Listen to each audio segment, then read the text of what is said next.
স্বপ্ন, কিছু মেঘলা, কিছু বই টই ধুলো লাগা, কিছু ইচ্ছে সারা দিচ্ছে এই বসন্ত রাত জাগা।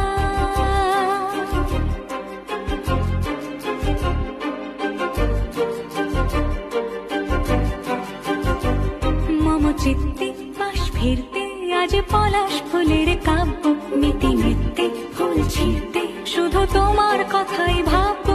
আজ হাওয়া বেপরোয়া দিল সন্ধে পাখির ঝাঁক, এই বিকেল আর বিলকুল হৃদ মাঝারে থাক নীল দিগন্তে ওই ফুল